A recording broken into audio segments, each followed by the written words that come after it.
Okay, there we go. Okay, now it's exactly 1:21 p.m. and we have SDG&E here. I was just informed that there is a gas leak that was reported from the other side, and that we were actually expecting the plumber because there was a leak, and the new tenants just moved in. Now, this is the side.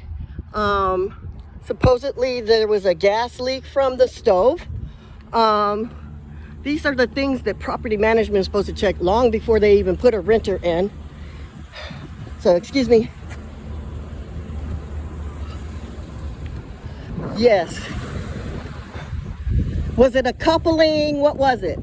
No, it was just a pilot. It was the pilot that was leaking? The pilot was out. The flame went out. And was it like an electric pilot? No, that type of stove, the one that she has, oh, it has sorry. flames. Uh-huh. And the flame went out.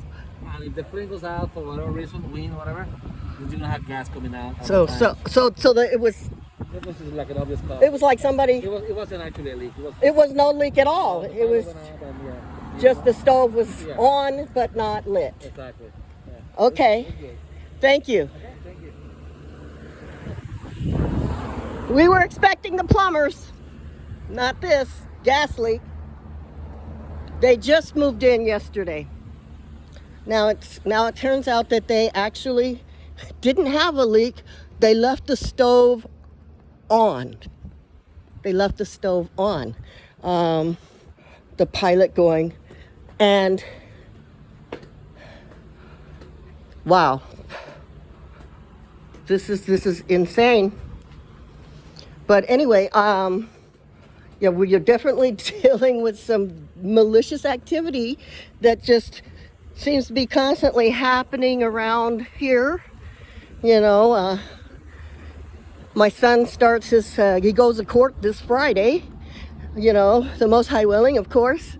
And we have to deal with this here. Now, again, they just were brought in, and these are our new tenants, moved in yesterday. The place started leaking as soon as they moved in. Okay? And this neighborhood is very malicious. That's probably not even a real plate there. But yeah, this is we don't know what this is. Could it be a coincidence with the things that have been happening to this family? My son Enoch, literally right where that red truck is parked, was apprehended by the police back at this past summer. We have just the neighbors that are kind of racist, and you know, it is what it is. But you know, when my dad bought this land, they did have a clause that you could not buy, you know, in this area. That they, you know, old man showed me that, because I used to have a house on Maple Street, and old man next door showed me his, and he said it was the VA thing. It said, you know, you do not sell to, you know, black people. And of course, he was appalled that we, a black family, happened to move in right next door to him. He didn't quite appreciate it. And so I'm just making this video. I'm glad I caught the SDG&E man. I give all praise to the Most High all the time. You know, if it's time to go, it's time to go. But I'm serious. Dealing with the persecution that I have been dealing with, and my sons have been dealing with, and all we want to do is, you know, live peacefully in this house that my father, Troy Washington, purchased for his family. And of course, consequently, my mom, you know, ended up making, you know, this trust with some pretty shady people because, well, she was dating one of their friends. And he actually is sitting on one of our properties right now. Had my mom actually sell several properties that my father had acquired and purchased and renovated legally the right way, and did that. And it just wasn't enough. But so I'm making this little documentary because I have been definitely asking my trustee to please put cameras around this house, just so that he can see, because he doesn't always believe me. He's like, hey, there's my little friend, little hummingbird. He's like, look, Mom, come on. It's not like that bad. I'm like, son, you remember, you couldn't even walk around the block in this neighborhood when you were a kid. You had to play like you were retarded. He really did, because, on the other side of the corner of the street going to the end towards K and Church Street, there was a group of kids that circled him and wanted to beat him up. And that was my son that's now in charge of this place. So he knows the neighborhood has always been severely hateful about us living here on this corner. And we are right here by the parole office. And, and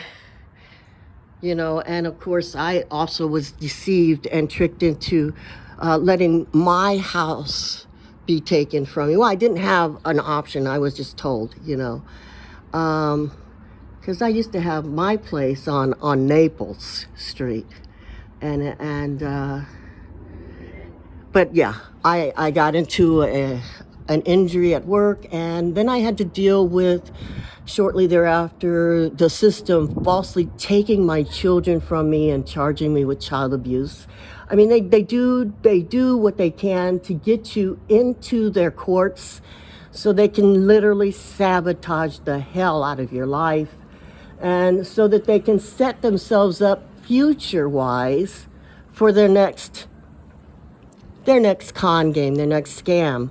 I will also say that my mom was buying all kinds of stuff off of the police auction and saying, oh, well, when I die, Steven's going to bring these to you girls. We never got anything. And I told her then, I said, Mom, when you die, we're not going to see any of these things. And she said, no. And I said, no, you just don't know. We know. You're not going to see any of these things. And sure enough, when she died, he kept it all and did not give us anything from our home that he's living in rent-free in that she bought in Descanso. It's a beautiful piece of property, and I am still blessed. I'm in the house that my father bought, but my mom did have to sell several properties that my father bought to buy that piece of land. And she had promised not to ever sell Cedaridge, but because that man on that land currently swooned her, he got her to reconsider. We'll just put it like that. So, we're having to live with the aftermath of this. Yes, she was also reported to the Agency of Senior Abuse back in the day by two family relatives. I was waiting calls because I gave my number so that they could call and verify with me. And so were other people that knew her, but the system didn't work, and we never got our calls, and they turned around and ended up saying there was no senior abuse, your mom is happy. But they didn't realize, because we were all telling her then, this person has picked her out because they know she's lonely and vulnerable, and they knew her financial portfolio, and so she was selected and victimized. And if that is not a case of senior elder abuse, then what the hell is? You tell me.